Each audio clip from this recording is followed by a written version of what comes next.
L'assouplissement de la réglementation concernant la réalisation et la vente de plats ou encore de pâtisseries depuis son domicile réveille chez certaines personnes des vocations, des projets d'activité, et ce sont souvent des rêves de longue date qui malheureusement parfois sont amenés à être abandonnés par manque d'informations sur le sujet.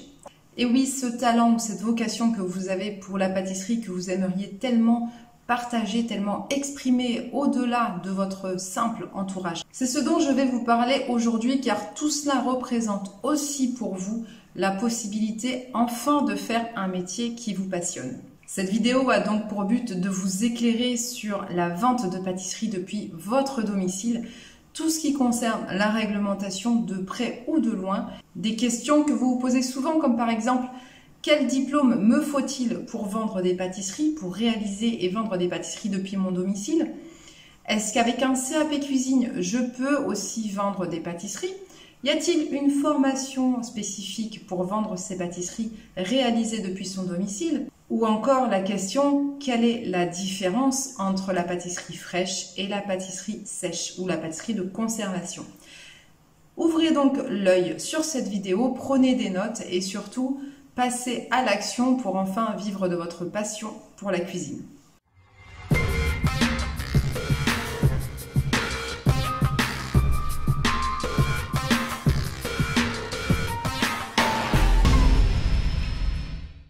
Alors tout d'abord, que dit la réglementation concernant la possibilité d'exercer une activité culinaire depuis son domicile? Eh bien, sachez que c'est tout à fait possible à partir du moment qu'aucune disposition contractuelle ne s'y oppose. Ce qui signifie que si votre bail de location ou votre syndic de copropriété ne vous interdit pas l'exercice d'une activité professionnelle depuis votre domicile, alors dans ce cas, il n'y a aucun souci. Si vous êtes propriétaire, la question ne se pose pas. Si vous êtes locataire, vous devez avant tout obtenir l'autorisation de votre propriétaire pour pouvoir utiliser votre cuisine personnelle à titre professionnel. Le propriétaire est évidemment en droit de refuser cette demande pour des raisons qui lui appartiennent, comme par exemple des nuisances olfactives ou encore la gêne occasionnée par peut-être le passage des personnes qui viendraient récupérer leur commande chez vous.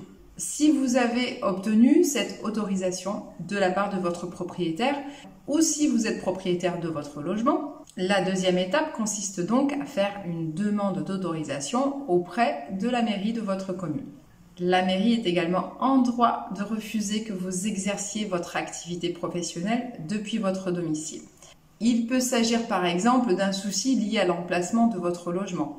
Ça peut être aussi dans le but d'une concurrence directe avec des restaurants proches de votre domicile. Une fois ces autorisations obtenues, vous devez donc déclarer votre activité. Vous allez donc déclarer votre activité auprès soit de la CMA, soit de la CCI en fonction de la nature de votre activité. La CMA va s'occuper des activités artisanales, tandis que la CCI va s'occuper des activités de type commercial. L'autre démarche à effectuer concernant la déclaration de votre activité, c'est de vous déclarer auprès de la DDPP, la Direction départementale de protection des populations. Cette déclaration est obligatoire. Il s'agit de faire savoir à la DDPP que votre cuisine personnelle sera dorénavant une cuisine professionnelle. Ce qui signifie que ça ouvre les possibilités pour les agents de contrôle sanitaire de venir contrôler votre cuisine personnelle. À partir du moment où votre cuisine personnelle n'est plus déclarée en tant que cuisine personnelle, mais cuisine professionnelle, ça les autorise à venir contrôler votre activité. Alors n'essayez pas de ne pas déclarer votre activité pour éviter justement les contrôles sanitaires, puisque vous serez rattrapé à un moment ou à un autre par la réglementation.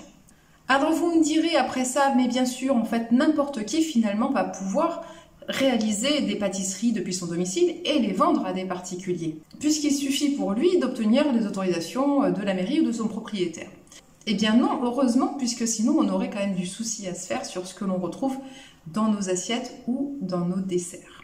Alors si la réglementation est tolérante par rapport à la possibilité d'exercer une activité culinaire depuis son domicile, la réglementation sanitaire est stricte à ce sujet. Toute personne souhaitant lancer son activité, qu'il s'agisse de plats cuisinés ou encore de pâtisserie ou même de biscuits ou de plats en conserve, de produits en conserve, est tenue de se former aux règles d'hygiène et de sécurité alimentaire.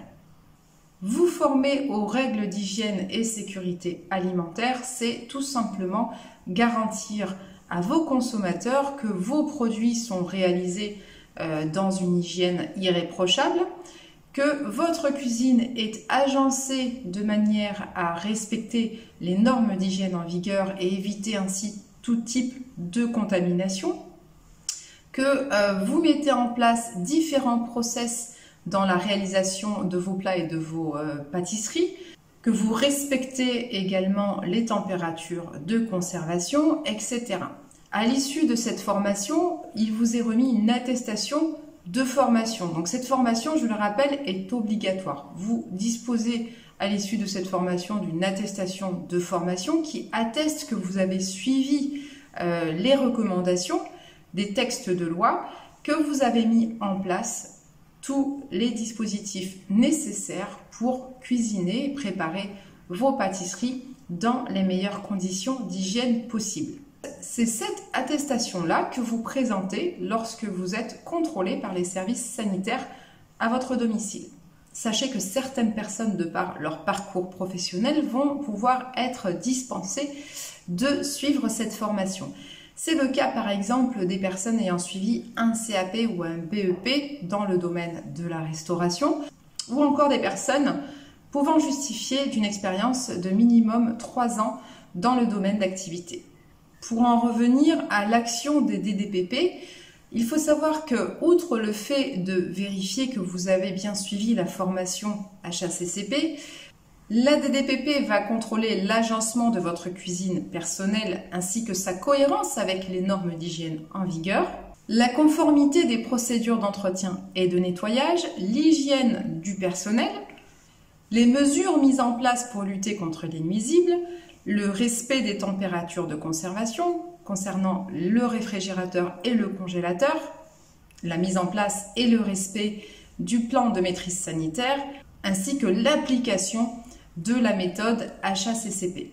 Alors concrètement concernant le métier de pâtissier, au-delà du fait que être pâtissier ne s'improvise pas, le métier de pâtissier est un métier très réglementé, ce qui signifie que normalement, pour pouvoir réaliser et vendre de la pâtisserie depuis votre domicile, vous devez être en possession d'un diplôme de type BEP ou CAP dans le secteur d'activité.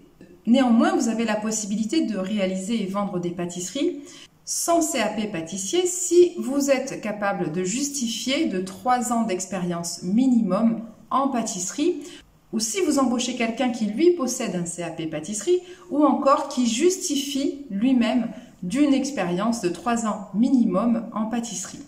Vous en avez sûrement entendu parler, le secteur de la pâtisserie est nuancé entre ce qu'on appelle les pâtisseries fraîches et les pâtisseries sèches ou encore les pâtisseries de conservation. Alors le souci, c'est que il est très difficile aujourd'hui, je le vois sur les différentes questions que je reçois, de faire la différence entre une pâtisserie fraîche et une pâtisserie sèche. Donc je vais vous donner ici quelques infos qui devraient pouvoir vous aider à faire très facilement et très rapidement la distinction entre les deux. Il faut savoir que la pâtisserie fraîche, c'est une pâtisserie, selon la réglementation, qui est composée d'une partie cuite, donc qui sera une pâte par exemple, de type sablé, feuilleté, brisé, pâte à choux, etc. combiné à un produit qu'on dit donc frais, comme par exemple les crèmes, qu'il s'agisse de crème légère, de crème pâtissière, de chantilly, de ganache, de pâte ou crème d'amande, de fruits autres que des fruits secs et des fruits confits, ou d'alcool dans une proportion déterminante. C'est donc l'assemblage d'un produit cuit avec un produit frais ou cuisiné mais qui sera fragile, tel qu'une crème, qui définit la pâtisserie fraîche. En effet, l'ajout après cuisson d'un produit apportant de l'humidité a pour effet de faire basculer cette pâtisserie en pâtisserie fraîche. Puisqu'elle présente un risque de développement microbien plus élevé, ces pâtisseries doivent être conservées au frais, donc à 4 degrés, et surtout consommées dans les 24 heures. Alors pour faire facilement la différence entre une pâtisserie fraîche et une pâtisserie sèche, il vous suffit simplement de vous poser ces deux questions. Est-ce que ma pâtisserie doit être conservée au frais? Et est-ce que ma pâtisserie possède une DLC, une date limite de consommation? Si c'est le cas, ça veut dire qu'il s'agit d'une pâtisserie fraîche. Si par exemple votre pâtisserie n'a pas besoin d'être conservée au frais et si vous lui attribuez simplement une DLU ou une DDM, ça veut dire qu'il s'agit d'une pâtisserie sèche. Je vais vous donner maintenant quelques exemples de pâtisseries fraîches et de pâtisseries sèches pour que vous fassiez facilement la distinction entre les deux. Dans la catégorie des pâtisseries fraîches, vous avez par exemple le Paris-Brest, les éclairs, les macarons, les choux garnis, les tartes garnies, qu'il s'agisse de fruits ou encore de crème pâtissière, les cheesecakes, les cupcakes.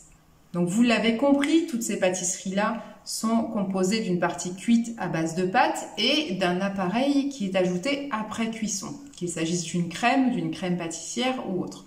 Et donc il s'agit effectivement de pâtisseries fraîches, elles doivent toutes être conservées au frais. Pour ce qui est des pâtisseries de conservation, nous allons retrouver les cakes, les muffins, les génoises sans crème évidemment, les gâteaux au chocolat ou encore les gâteaux au yaourt, les donuts ou encore les beignets. Il s'agit là de pâtisseries qui n'ont pas besoin d'être conservées au frais et qui sont forcément beaucoup moins fragiles que les pâtisseries précédemment évoquées. Alors qu'en est-il de l'utilisation du beurre ou des œufs? Si j'intègre à ma préparation du beurre ou des œufs avant cuisson, cela fait de mon produit une pâtisserie de conservation. Si par contre ce beurre ou ces œufs sont ajoutés pour faire une ganache, que j'ajoute au biscuit après sa cuisson, je fais dans ce cas de la pâtisserie fraîche car ma ganache est fragile et donc périssable. Autre question souvent posée, puis-je vendre des pâtisseries si je détiens un CAP cuisine? Le CAP cuisine permet la réalisation et la vente de plats et de formules repas.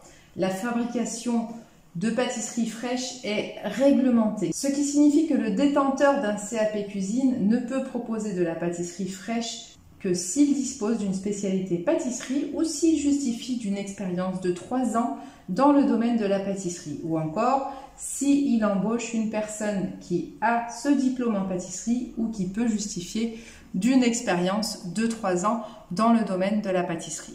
Il faut savoir que le CAP cuisine permet néanmoins de proposer dans ses formules repas des pâtisseries de conservation, donc toutes les pâtisseries sèches que l'on a vues précédemment.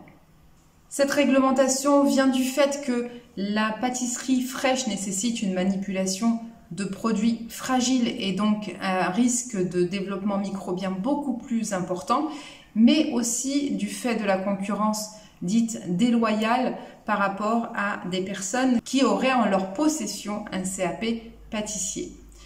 Voilà, j'espère que ces éléments vous ont aidé à y voir un petit peu plus clair sur la notion de pâtisserie ou de réalisation depuis son domicile, sur la notion de réglementation dans son ensemble. Si vous avez un projet, si vous avez des questions, si vous avez encore des points de blocage, n'hésitez pas à me contacter par email sur l'adresse qui s'affiche juste en dessous, businesspassioncuisine@gmail.com. Si vous voulez aller plus loin et suivre la formation hygiène et sécurité alimentaire ainsi que la méthode HACCP, vous pouvez retrouver en description sous la vidéo le lien qui vous envoie vers le programme de cette formation. Cette formation est disponible à distance, ce qui signifie que vous avez la possibilité de la suivre quand vous voulez, à votre rythme et surtout de n'importe où. Je vous dis à bientôt pour une nouvelle vidéo et n'oubliez pas, l'argent ne fait pas le bonheur, mais le bonheur c'est de vivre de sa passion pour la cuisine.